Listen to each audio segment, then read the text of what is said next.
오늘 본문 보실까요? 네, 두 군데가 되겠는데 갈라디아서 5장 22절로 24절까지 먼저 보시고 그 다음에 고린도후서 5장으로 넘어가겠습니다. 갈라디아서 5장 22절로 24절까지 찾으신 줄 알고 함께 읽도록 하겠습니다. 오직 성령의 열매는 사랑과 희락과 화평과 오래 참음과 자비와 양성과 충성과 온유와 절제니 이 같은 것을 금지할 법이 없느니라. 그리스도 예수의 사람들은 육체와 함께 그 정욕과 탐심을 십자가에 못 박았느니라. 아멘. 고린도후서 5장으로 한번 가보실까요? 18절, 19절 되겠습니다. 신약성경 291페이지쯤 되겠네요. 다 같이 읽어봅니다. 시작. 모든 것이 하나님께로서 났으며 그가 그리스도로 말미암아 우리를 자기와 화목하게 하시고 또 우리에게 화목하게 하는 직분을 주셨으니 곧 하나님께서 그리스도 안에 계시사 세상을 자기와 화목하게 하시며 그들의 죄를 그들에게 돌리지 아니하시고 화목하게 하는 말씀을 우리에게 부탁하셨느니라. 아멘. 예, 여러분들 반갑습니다. 오늘 이 밤에는 성령의 열매 세 번째 화평이 되겠어요. 사랑과 희락과 화평과 오래 참음 이렇게 넘어가는. 제가 꿈이 좀 있었습니다. 제가 이렇게 교회를 개척하거나 하나님이 부임하게 하시면은 사도신경 주기도문 10계명 그리고 팔복 그리고 우리가 지금 하고 있는 기본적인 거 있지 않습니까? 기본적으로 알아야 돼요. 이거는 그 어떤 것들을 막거나 먼저 하나님 설교할 수 있도록 허락해 주세요. 우리 교회는 뭐 훈련을 많이 받으셔가지고 뭘 해도 또 잘 흡수를 하시고 지금 팔복도 했죠.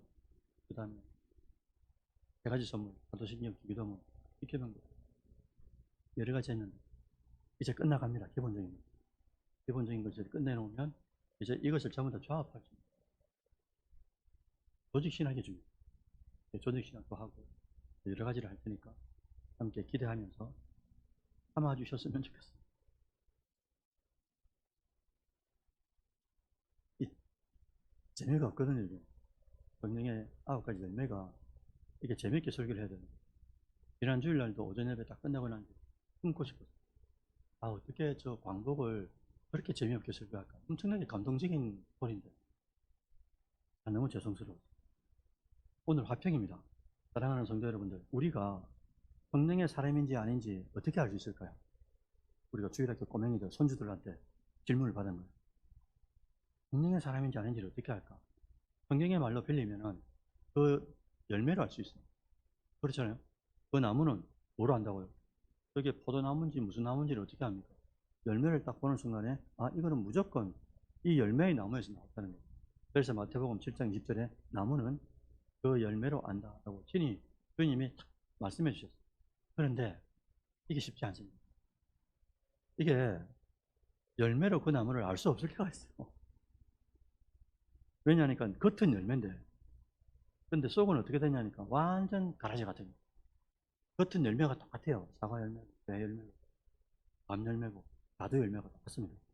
그런데 속이 어떻게 되냐니까 완전히 이렇게 썩어버립니다. 그래서 예수님께서도 가라지와 알곡을 분별하라 하셨거든요. 가라지가 있고 알곡이 있는데 그게 알곡인지 가라지인지 모르겠는 거예요. 근데 마지막에 주인께서 오셔가지고 수수할 때까지 기다리라 하시는 거예요. 왜? 가서 우리가 한번 배워볼까요? 이래 말씀드리니까 뭐라고? 아니, 아싸. 아침. 누가 말입니까? 알곡. 그래서 이 시대 지말이는 이게 알곡인지 가라지인지 진짜 열매인지 가짜인지를 잘 모른다 이거예요. 그래서 예수님도 유대인의 3대 실천 요소가 있지 않습니까? 기도 이렇게 해라, 구제 이렇게 해라, 또 금식 이렇게 해야 된다. 야야, 제발 사람한테 보이려고 하지 말고. 그 다음 뭐랬습니까? 은밀한 중에 보시는 하나님께. 그러니까 은밀한 가운데서 중심을 본다 이거 그랬잖아요. 그래서 금방 말씀드린 거는 열매를 보고 나무를 알죠. 보이는 대로 딱 보고 알 수가 있어요. 그 다음에 또 보이는 대로 봤는데 모를 수가 있다는 거예요. 그래서 하나님은 뭐라고 말씀하셨습니까? 모른다. 그렇기 때문에 하나님은 뭘 본다? 은밀한 중에. 아무도 몰라요. 그런데 하나님은 그 사람의 심중을 정확하게 보는 거예요. 동기가 어떤지. 선한 동기로 시작해서 그 과정을 어떻게 밟아가지고 어떤 열매를 맺게 되는지. 이 전체를 하나님은 통으로 보십니다. 사도 바울은 갈라디아서 5장에서 성령의 9가지 열매를 쭉 기록합니다. 그 중에 세 번째 열매가 바로 화평인데, 이 화평은 단순하게 마음이 고요하고 안정된 상태, 전쟁이 없는 평화로운 상태, 이걸 뜻하는 게 아닙니다. 여러분, 그러면 이 성경이 말하는 화평이 뭘까? 우선 보시면 화평이 히브리어로 뭐라 그러냐니까 샬롬이라 그래요. 우리가 자주 쓰죠. 샬롬. 그 다음에 이제 헬라어로는 에이레네라 그래요. 에이레네인데 이게 어떤 뜻이냐? 전쟁과 분쟁이 없는 상태를 넘어서요. 이 상태를 넘어서 가지고 오직 하나님과의 바른 관계. 반드시 이 화평은 관계에서 나오는 겁니다. 특히는 누구 관계요? 하나님과의 바른 관계에서 흘러나오는 안에서부터 외부에까지, 그러니까 내적 외적 평안을 전부 다 아우르는 단어라는 거예요. 그래서 여러분들 요한복음 14장 27절에 주님께서 뭐라고 하시냐니까 같이 한번 읽어보겠습니다. 시작. 평안을 너희에게 끼치노니 곧 나의 평안을 너희에게 주노라. 내가 너희에게 주는 것은 세상이 주는 것과 같이 아니하니라. 너희는 마음에 근심하지도 말고 두려워하지도 말라. 아멘. 여러분 아멘이시죠? 너무 놀랍습니다. 여러분 잘 보십시오. 하나님이 주시는 평안이, 화평이 내 안에 들어오죠. 그럼 놀라운 일이 생기는 거예요. 그게 뭐냐니까 봤더니 마음에 근심, 걱정, 두려움이 있는데, 내 삶의 터전에서 근심과 걱정과 두려움이 있는데, 근데 그게 없어지게 된다는 거예요. 여러분, 근심, 걱정, 두려움이 없는 게 아니고요. 현실에 있어요. 내 삶에 있습니다. 그런데 있는데 그런 환경에 노출되어 있지만은 어떻게 해요? 하나님의 평안이 덧입혀지면 나에게, 하나님의 평안이, 화평이 나에게 덧입혀지는 순간에 어떻게 된다고요? 마지막에 그랬지 않습니까? 너희 마음에 근심하지도 말고 두려워하지도 마라. 왜? 내가 네 아버지다. 전지전능하신 내가 네 아버지니까 근심하지도 말고 두려워하지도 마라. 전지전능하신 하나님이 천지 창조를 하시고 모든 것을 섭리하시는, 개미 한 마리도 섭리하시는 이분이 네 아버지다 이거예요. 이게 믿어지는 순간에 내 삶에는 착착하고 진흙탕을 가는데도 뭘 하시는 겁니까? 근심이 진짜 안 되는 경우가 여러분 경험하지 않습니까? 진짜 믿음이 탁 들어오면 어떻게 되는 겁니까? 진짜 근심이 안 되는 거예요. 근심이 되는 문제가 너무 첩첩산중인데, 설상가상인데, 그럼에도 불구하고 근심이 안 되는 거예요. 하나님이 알아서 하세요. 하나님이 알아서 하시고, 두려워하지 말라고 하셨으니까 두려움이 없는 거예요. 항상 그런 게 아닙니다. 믿음이라는 게 항상 이렇게 상승곡선을 지고 상승곡선에서 평행하게 가는 게 아니기 때문에 때로는 못난 남편 때문에, 못난 아내 때문에, 못난 자녀들 때문에, 또 못난 목자 때문에 이게 평안해야 되는데 그렇지 않은 경우가 너무 많은 거예요, 일상 속에. 그런데 믿음을 딱 붙잡고 있는 사람, 하나님이 위로부터 주시는, 하나님과의 관계가 바로 되어 있는 사람에게 주어지는 화평이 내게 있는 사람들은 어떻다고요? 근심하지 마라 이거예요. 근심 안 해도 된다 이거죠. 왜? 하나님이 세상에 주는 것과 다른 하나님만이 주시는 게 있더라라는 겁니다. 그런데 문제는 우리는 돈이 얼마나 소유하고 있느냐, 권력을 얼마나 소유하고 있느냐, 그 다음에 내가 가지고 있는 이 권한이 그 무엇이, 내 삶에 그 어떤 것이 얼마나 많이 소유하고 있느냐, 이거에 따라 평안하기도 하고 안 평안하기도 하고 이렇게 살아갈 때가 너무나 많더라라는 거예요. 그래서 하나님이 주시는 화평은 세상에 주는 것과 같습니까? 다릅니까? 우선 다르다는 것. 이게 어떻게 다른 겁니까? 삶은 진짜 근심, 걱정, 불안, 초조, 두려움이 있는데 하나님께서 주시는 것이 내 안에 딱 장착되는 순간에 어떻다고요? 그게 없어지는 거예요. 이게 있고 없고의 문제가 아니고 하나님과의 관계가 네가 어떻게 만들어지고 있느냐라는 그 과정들을 잘 보라, 이렇게 말씀하시는 거예요. 그래서 우리가 믿음 생활을 하고 있는 거잖아요. 신앙 생활을 하고 있는 거죠. 이게 떨어진 게 아니잖아요. 한 단어로 신앙 생활 아닙니까? 우리가 따로 떨어져서 살 때가 너무 많아요. 생활은 생활이고, 생활을 할 때는 세상 속에서 세상에 주는 것을 따라 생활하고, 신앙은 교회 오면 또 신앙하고, 이렇게 어떻게 이제 영적인 핀트가 맞을 수가 있겠어요.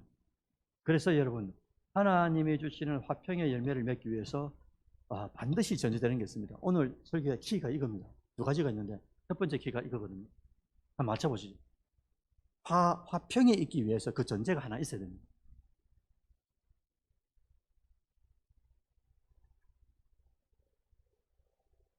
우리 교회는 점잖으셔가지고 우리 청년들을 딱 보면 우리 어르신들을 알 수 있죠. 다른 교회도 마찬가지입니다.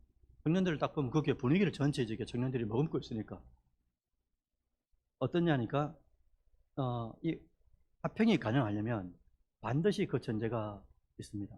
그게 뭐냐니까 따라하면 화목. 자, 어떻게 되는지 제가 한번 풀어볼게요. 그러면 화목과 화평은 어떤 차이점이 있는가 이걸 살펴봐야 되잖아요. 자, 우선 여러분들 성경이 말하는 화목이 뭐냐? 이 화목이 뭐냐면요, 깨어진 관계를 회복하는 것을 화목이라 그래요. 이 관계성입니다. 이것도 화목은 특히나 깨진 관계를 회복하는 것을 화목이라 그래요. 그래서 즉 원수된 관계를 친구로 만드는 것, 이걸 이제 화목이라 그런다는 거죠. 그래서 성경적으로 말하면 우리 잘 알고 있지 않습니까? 하나님과 우리가 어떤 관계입니까? 원래는 주인과 종의 관계예요. 그래서 아담과 하와를 만들었을 때 하나님이 아담과 하와에게 시키죠. 그죠? 만물을 다스리고 정복하라고 시키지 않습니까? 우리는 받았어요. 그런데 그것을 하나님과 주종 관계에서 우리가 어겼죠. 어겼더니 우리가 어떻게 됐습니까? 그 순간부터 하나님과 우리는 원수 관계가 됐어요. 여기 그래 됐지 않습니까? 하나님과 우리는 원수 관계가 됐는데 이 원수 관계를 주님께서 오셔가지고 어떻게 합니까? 자기 몸을 던져가지고 화목제물로 던지면서 하나님과 우리 관계를 뭐로 만들었습니까? 네, 화목하도록 만드셨어요. 그러면서 우리에게 주신 딱 직분이 있는데 그게 뭐냐니까 아들이라는 직분인 거예요. 딸이라는 거예요. 주님만이 갖고 있는 자녀라는 직분을, 그러니까 주정관계에서 원수관계에서 어디로 갑자기 발전시켜 버리니까 부자관계로 바꿉니다. 자녀관계로 바꾸는 거예요. 이게 무슨 말이냐? 하나님은 우리 삶 속에 어떤 어려움이 있어도 진짜 역전의 하나님이라는 것을 진짜 믿어주라 이거예요. 우리 이거 잘 믿지 않는 거예요. 하나님은 어떤 극악한 일이 생겨도 하나님은 전지전능이기 때문에 진짜 극적인 역전을 시킬 수 있는 그런 존재다. 원수의 관계에서 어떻게 자녀의 관계를 바로 이렇게 하겠습니까? 하나님은 하신다는 거죠. 그래서 여러분들 요한일서 2장 2절 한번 보시기 바랍니다. 요한일서 2장 2절 다 같이 읽어봅니다. 시작. 그는 우리 죄를 위해 땡땡 제물이니 우리만 위할 뿐 아니라 온 세상의 죄를 위하심이라. 바로 안에 뭐가 들어갑니까? 그렇죠. 그는 정확하지 않습니까? 요한일서 2장 2절이에요. 그는 뭐를 위했어요? 우리 죄를 위해 뭐라고요? 화목제물이니 우리만 위할 뿐 아니라 온 세상의 죄를 다 짊어진 것 아닙니까? 그래서 아까 화목이 뭐라고 했습니까? 깨어진 관계를 회복시키는 게 화목이라고 그랬죠. 그죠? 그래서 그 어떤 죄인도 하나님과의 화평을 이루기 위해서는 반드시 중재자인 누굴 만나야 되는 거예요? 예수님을 만나서 예수님께서 드려진 이 화목제물에 대한 은혜, 다른 말로 대속의 은혜를 덧입어야 된다라는 거죠. 그렇게 돼야 그 관계성에 들어가야 우리가 진짜 화목하는 관계를 이룰 수 있게 된다라는 거예요. 그런데 화평은 좀 다릅니다. 화평은 화목으로 관계의 회복이 일어났죠. 화목으로 누군가 희생을 했지 않습니까? 누가 희생을 하고 나는데 그 희생을 통해서 우리에게 관계를 성립시켜 주셨잖아요. 그리고 이 성립된 이 관계 속에서 누리는 상태를 말해요. 상태. 화평은, 그러니까 예수님께서 원수된 관계를 당신께서 십자가에 자기를 던지셔가지고 대속제물로 화목제물로 인하여 우리가 화목이 됐죠. 화목이 된 그 가운데 일어나는 상태를 말하는 거예요. 화평은 뭡니까? 당연히 하나님과의 화평한 상태를 이루었으니까 우리 상태가 어떻단 말입니까? 화목의 관계를 이룬 사람들은 화평의 상태를 이루는 것, 그게 당연하죠. 다시 말하면 화목은 과정을 말하고요. 과정을 말하고 화평은 뭡니까? 이 과정에 의한 결과를 말한다라는. 그래서 반드시 우리가 기억해야 될 것이 우리에게 화목이 먼저 이루어져야 그 다음 뭐가 있다고요? 화평의 열매죠, 열매. 화목의 이 과정이 있어야 화평의 열매가 우리 일상 속에서 맺혀진다라는 것을 항상 이제 기억하고 있어야 된다라는 거예요. 그래서 이 화목이라는 과정은 반드시 뭐를 거친다고요? 누구를 거친다고요? 예수 그리스도밖에 없어요. 그러니까 우리의 죄를 대신 짊어지실 분, 세상의 죄를 대신 짊어지셔가지고 이 죄를 사할 존재가 누구밖에 없습니까? 그래서 지난 주일날 오후 예배 때 제가 말했죠. 예수님에게는 어떤 권세가 있다고요? 많은 권세가 있는데 그 권세 중에서도 죄를 사하는 권세가 있다고 말씀드렸죠. 그래서 화목의 과정이 있으려면 반드시 예수님을 만나야 되고 예수님을 통해서 그 십자가의 대속의 은혜와 맞물린다는 것, 이 화목이라는 것. 이 화목이 이루어져야 그 화목을 통해서 어떤 결과가 나온단 말입니까? 화평의 상태가 이루어지게 된다라는 것. 그래서 이걸 알았던 사도 바울도 로마서 5장 1절에 이렇게 말하는 거예요. 같이 한번 읽어볼까요? 시작.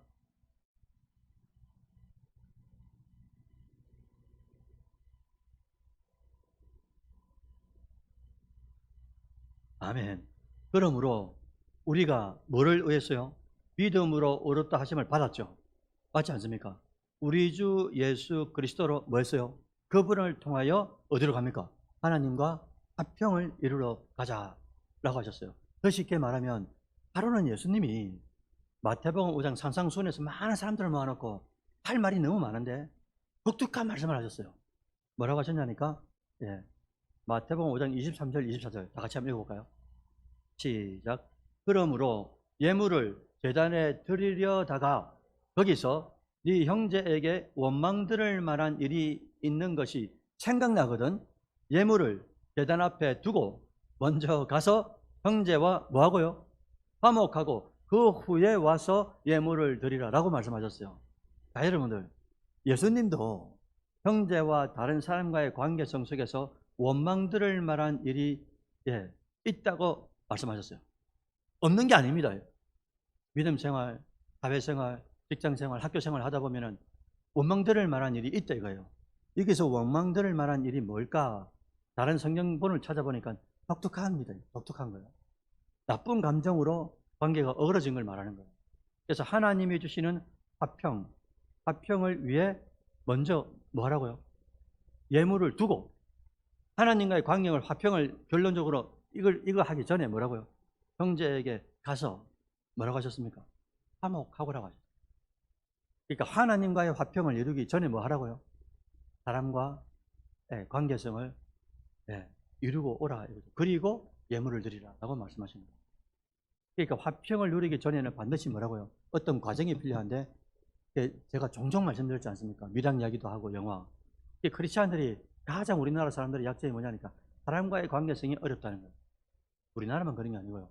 다른 나라도 마찬가지 아니었습니까? 그런데 실상 우리의 삶은 그렇지 않을 때가 2000년 전에도 많았기 때문에 예수님께서 이 말씀을 하셨고요. 하나님과의 관계만 확립되면은 그냥 사람과의 관계는 어떻게 돼도 하나님 알아서 하신다라는 이런 독특한 믿음들이 많이 있었던 거예요. 그러니까 주님께서도 산상수훈을 딱 시작하시는데 그때 초대하신 말씀이 딱 이 대목입니다.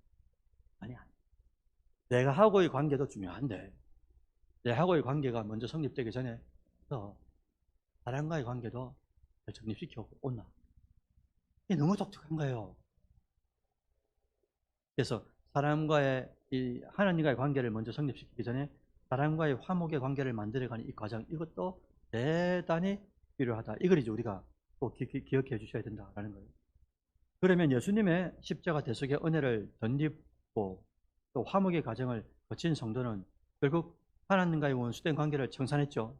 그러면서 하나님과의 이 자녀된 관계를 화평을 통해서 이루게 되는데 그러면 그 화평을 누림으로 끝나는 것인가? 절대 아니다 이거죠. 제가 종종 말씀드렸지 않습니까? 이 은혜라는 것 하나님께서 수많은 은혜를 주시는데 근데 이 은혜를 주시는 자의 목적은 하나님께서 우리에게 건강의 은혜, 물질의 은혜, 관계의 은혜, 성진의 은혜, 합격의 은혜 많이 주지 않습니까? 근데 이 은혜를 주시는 자의 목적은 뭐냐니까 나에게만 머무르지 마라 이거예요. 은혜가 항상 나에게만 머무르는 것이 아니라 은혜를 받으면 받을수록 어떻게 된단 말입니까?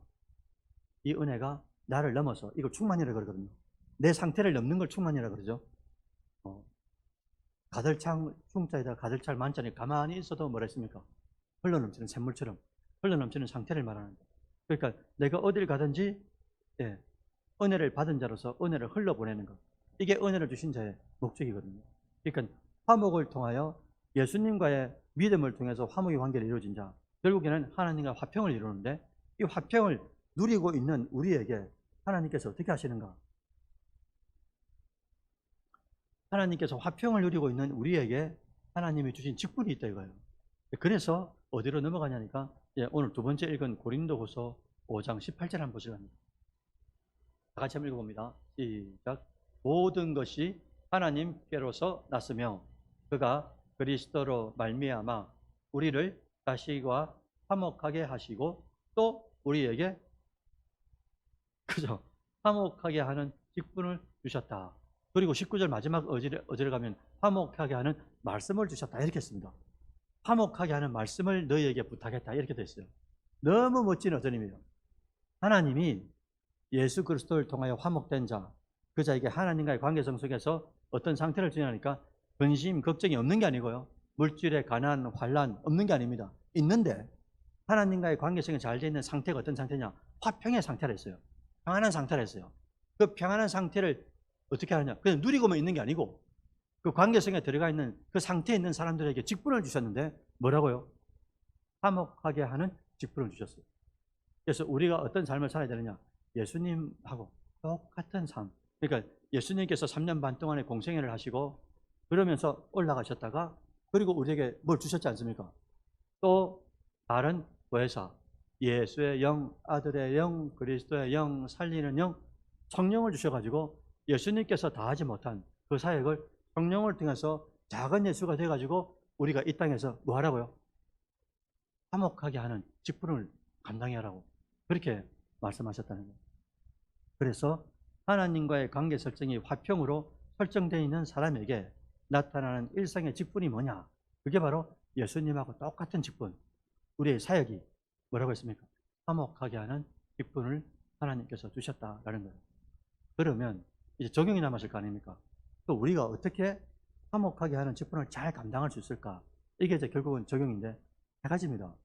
여러 가지가 있는데 세 가지를 집약해 봤어요. 첫째는 이걸 잊으면 안 되는 거예요. 내가 오태환이라는 사람이 근본적으로 어떤 존재였는가라는 것을 잊으면 안 된다는 거예요. 하나님과 원수된 관계에서 예수님과의 화목제물을 통해 하나님과 화평을 누리게 되었다라는 이 진리를, 절대적 진리를 한순간도 잊으면 안 되는 거예요. 왜 그러느냐? 이걸 잊으니까 다른 사람들을 바라볼 때 뭐로 바라보냐니까 내 지금의 상태를 가지고 바라보는 거예요. 내가 과거의 올챙이적 상태를 모르는 거예요. 내가 진노의 자녀고 이걸 잊어버리니까 보이는 대로 정죄하고 또 보이는 대로 정죄하고 이런 이유가 뭡니까? 내가 누군지를 모르는 거예요. 본질상 진노의 자녀였어요. 진노의. 그리고 하나님과 원수된 관계에 있던 자녀였는데 그럼에도 불구하고 예수 그리스도께서 나 같은 존재도 버러지 같은 나 같은 존재도 내가 뭐 성격이 좋습니까? 뭐 인격이 좋습니까? 뭘 많이 배웠습니까? 전혀 아님에도 불구하고 예수 그리스도께서 은혜 주신 그 십자가의 은혜 하나 때문에 하나님께서 다른 걸 다 막론하고 그 은혜 하나로 어떻게 해요? 나를 자녀 삼아주시고 화평을 이루도록 해주셨다는 거예요. 과거의 내 모습을 잊으면 안 되는데 계속 마귀들은 이제 잊게 만드는 거죠. 그래서 기억에 이제 망각하도록 만들고 그래서 잊지 않아야만이 은혜에서 은혜로 넘어갈 수가 있는 거죠. 믿음에서 다음 믿음으로 성숙한 믿음으로 넘어갈 수 있게 되는 거죠. 첫 번째 뭐라고요? 내가 순간순간마다 어떤 존재인지를 잊으면 안 된다는 거죠. 그래서 사도 바울이 항상 고백하는 게 뭡니까? 나는 개인 중에 개수라고 계속 현재성을 가지고 계속 고백하는 거예요. 계속 고백하는 거예요. 두 번째는 화목하는 직분을 잘 감당하기 위해서 어떻게 해야 될까? 당연히 다른 사람과의 관계를 소중히 여겨야 되는 거예요. 저도 이거를 이게 참 이렇게 지금도 순간순간 깨닫게 해주셔야 깨닫는 거지. 제가 이제 아까도 이제 사실은 제가 이제 강대사양을 쓴다고 이렇게 뭘 바르고 있는데 바르고 장로님이 쑥 들어오신 거예요. 원래는 제가 안 바르고 있으면 장로님 일나가지고 장로님 이렇게 막 제가 뭐 바르고 있으면 민망하니까 그래서 그대로 앉아 있었어요. 제 마음에서 뭐가 올라오니까 이놈의 자식이 이런 거 있었어요. 장로님이 들어오는데 원래는 쫙 가셔가지고 인사드린단 말입니다. 앞서 얼굴 바르다가 갑자기 들어오시니까 순간적으로 일나야 되나 말아야 되나 그런 경우 너무 많은 거예요. 뭘 하다가 이렇게 쑥 권사님들이 지나가는데 너무 반가운 건 맞는데 내가 이 행동이 너무 뻔뻔스러운 거죠. 인사해도 지금 반감을 넘어설 수가 없는데 아까도 장로님한테 참 죄송했어요. 말은 못해도 어떨 때는 또 차를 기다리다가 오줌이 너무 마려운 거예요. 딴 차 한 차 보내고 두 차 보내고 마지막 차가 남았는데 도저히 못 찾는 게 되는 거예요. 집사님 오해하는 거 아닌가? 앞차는 다 기다리면서 보내주고 내가 차 갈락하니까 남는 거 아닌가?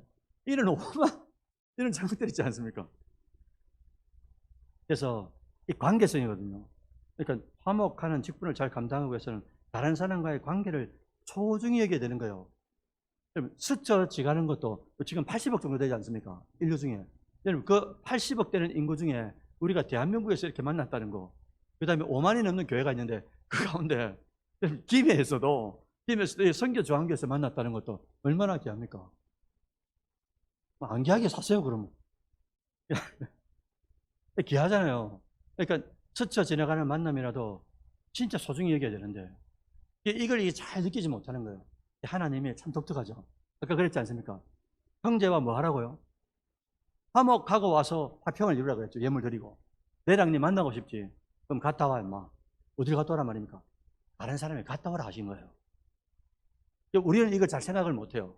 그래서 만날 때마다 소중히 여겨야 되는데 이걸 스쳐지가는, 그러니까 우리 교회 한 번 오는 성도라도, 스쳐지가는 성도라도 스쳐지가는 이 사람이 어떤 역할을 나중에 어떤 인생 가운데서 만나가지고 어떤 역할을 할지 모릅니다. 희한한 것은 우리 잘 알고 있죠. 원수는 어디서 만난다고요? 우리 유튜브 같은 거, 꽁트 같은 거 보면은 이렇게 유튜브 같은 거 보면 뭐라 되냐니까 이 청소부 하고 있는 할아버지를 만난 거예요. 이 할아버지인데 이 할아버지가 누굽니까? 그 회사에? 회장인 그 회장. 그 나중에 이 자매가 자기도 바쁜데 뭐 하다가 이게 좀 늦은 거예요. 자기는 나중에 떨어진 줄 알고 가만 보니까 회장님이 이걸 다 보고 있었던 거예요. 왜? 아까 자기가 청소하고 있는데 이 청소하는 걸 뭘 이렇게 많이 도와주고 했나 봐요, 이 자매가. 근데 그러면 일반 뭐 그냥 청소하는 분인 줄 알고 있다가 나중에 어떻게 된 겁니까? 진짜 외나무 다리에서 만나가지고 그분이 이제 이렇게 살짝 이렇게 당겨버리는 거예요. 절대 여러분들 어떤 사람도 관계가 틀어지잖아요. 그 사람이 결정적인 역할을 합니다. 독특하더라고요. 그래서 뭡니까? 예전에 제가 사상의 사회 갈 때 그때 이 장로님 아들이 저기 LG 본사, 서울에 LG 본사 인사과장을 하시는 분이 있었어요. 이분 동생은 카이스트 교수님이고 이 형님은 인사과장인데 인사과장님이 이 어떻게 하냐니까 사람을 뽑을 때 그죠? 이렇게 많은 사람들을 거치지 않습니까? 그때마다 이렇게 다른 이 인사과장에게 청탁을 하는 분이 많대요. 그때 당시만 해도 청탁을 할 때 이게 많이 먹히는 겁니다. 그때만 해도.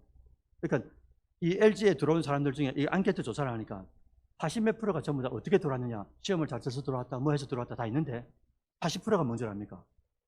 아는 사람을 통해서 이 직장에 들어왔다는 거예요. 이게 뭡니까 이게? 관계성이 그만큼 이제 중요하다는 거죠. 그렇다고 여러분들 하나님보다 사람한테 잘하는 그런 말이 아니고, 그죠? 하나님만큼 하나님을 사랑하듯, 그죠? 우리가 사람과의 관계도 잘해야 되는데 이걸 좀 소홀하게 여기고 하나님하고만 자꾸 이렇게 독대하려고 하는 그런 욕심들이 우리에게 너무나 많더라라는 거죠. 그래서 두 번째는 다른 사람과의 관계를 소중히 여기는 것. 그래서 하나님께서 이런 사람과도 화목해야 된다라고 말씀하신 존재가 있어요. 그 존재가 누구냐니까 베드로후서 2장 18절. 제가 어디라고 했습니까? 꼭 여러분들 마음판에 새기셔야 돼요. 교회 안에도 이런 사람들이 있어야 되고요. 있을 수 있고요. 직장가도 다 있습니다.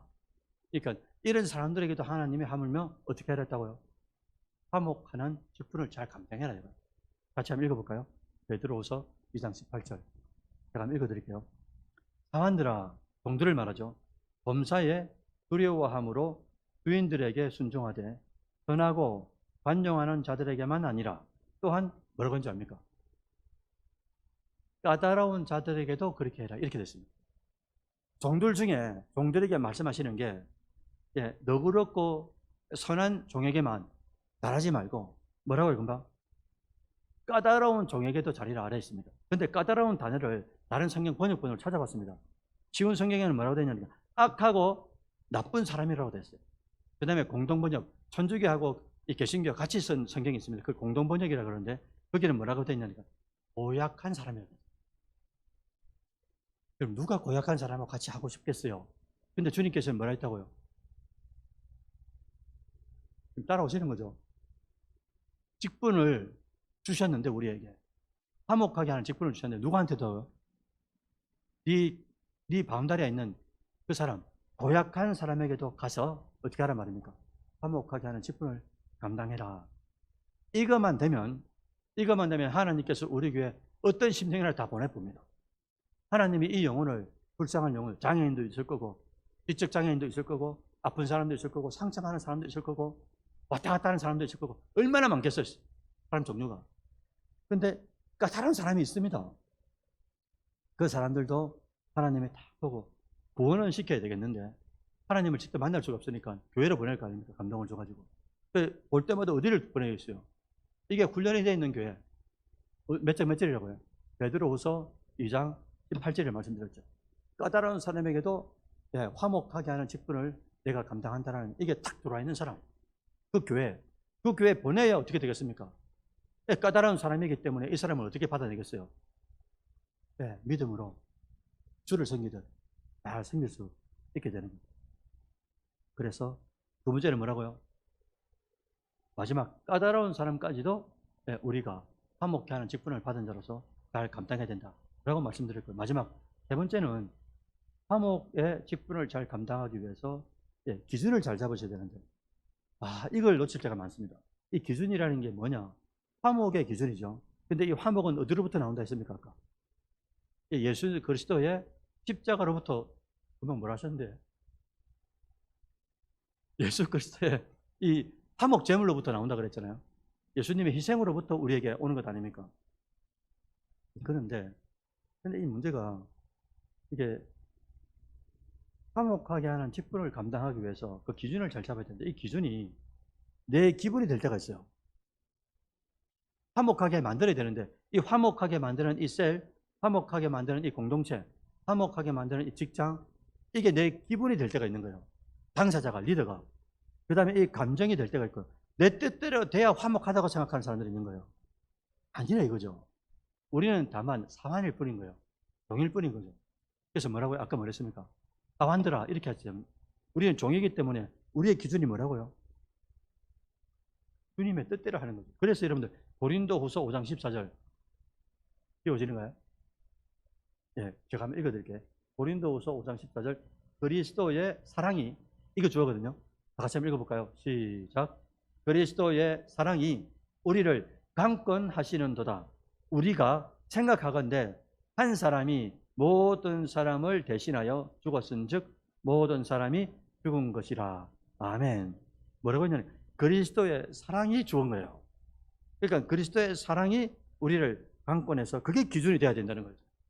그리스도의 사랑이 화목하게 하는 기준이 돼야 되는데 특히나 내 기분이나 내 감정이나 또 내 뜻대로 돼야 이 화목하게 된다라고 생각하면 이게 이제 큰 오해요, 오산이 된다라는 거죠.